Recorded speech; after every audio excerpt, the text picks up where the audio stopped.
No, no opening statement.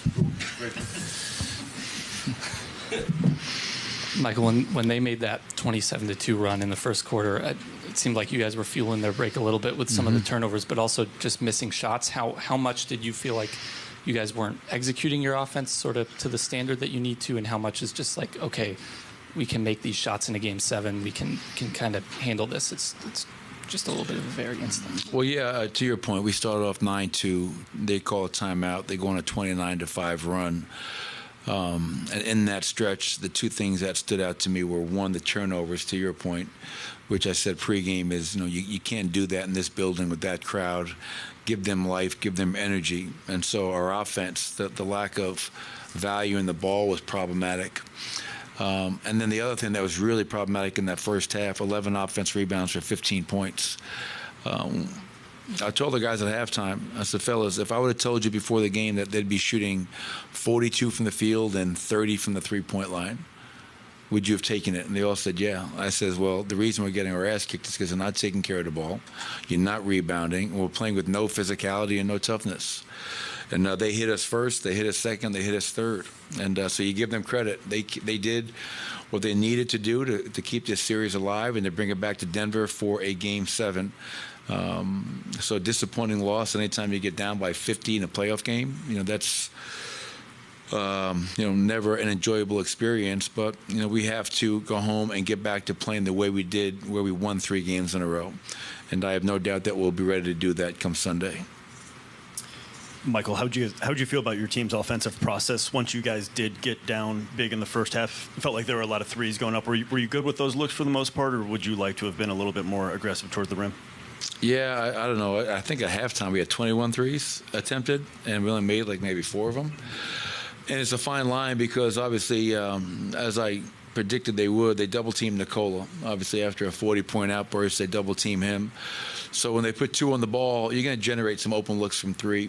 But it's a fine line, Vinny, of, okay, yeah, we're generating good looks. And I felt early on we didn't make the good looks.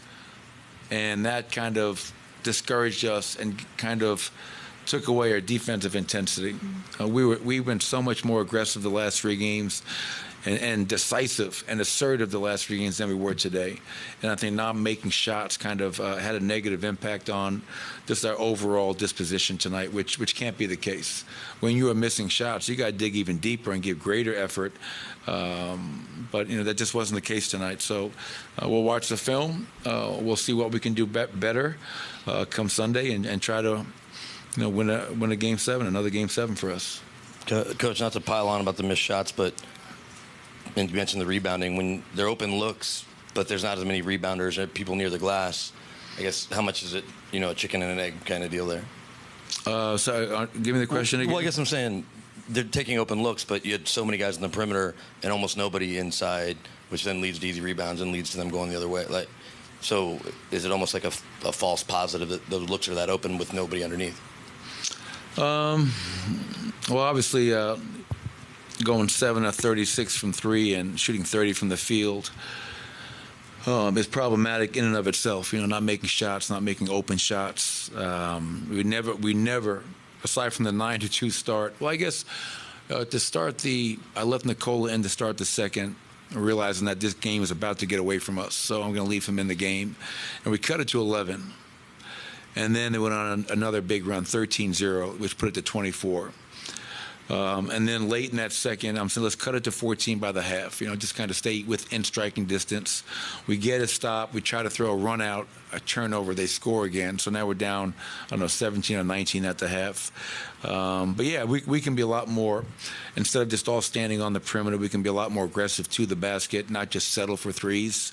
And obviously, to your point, a 62 to 43 rebound margin. That is a 19 rebound differential.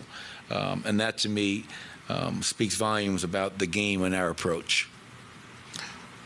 Coach, similar to, for Game 5, you guys made Anthony see bodies. And, it seems like Minnesota kind of did the same with Nikola tonight. How did you guys, respond to that? And how much is this series coming down to, not the role players, but the others, performing really well?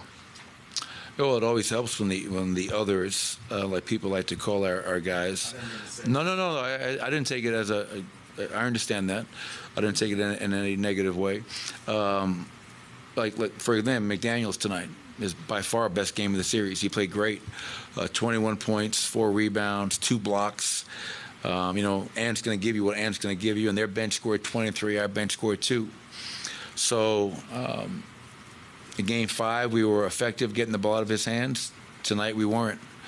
And they knew it was coming, and they did a really good job of moving the ball and attacking behind it. And then with Nikola, obviously after the performance he put on, they said, hey, we're going to double team him, and we have to do a better job of spacing, reacting. And then the bottom line is, if they're going to put 2 on the ball, we got to make them pay. And we didn't do that tonight.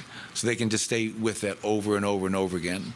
And just like in Game 5, we put 2 on Ant, and they didn't make us pay. And it was effective. Tonight it wasn't. So the good thing is we'll go home, again, watch this film and understand there are going to be things that we can do differently from a game plan standpoint.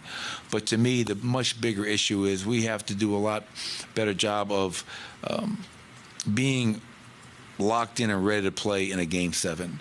And again, those are the 2 greatest words in sports, Game 7. So hopefully our guys in front of an amazing crowd will be ready to go when we have the intangibles the way we've had them for the last 3 games prior to tonight. One more. I just wanted to follow up on that. What is your experience in Game 7s, and what do you expect on Sunday? Just the unique nature of that game. Well, our experience is pretty positive. So I'll leave it at that. Do your homework. Thanks, Coach. Thank you.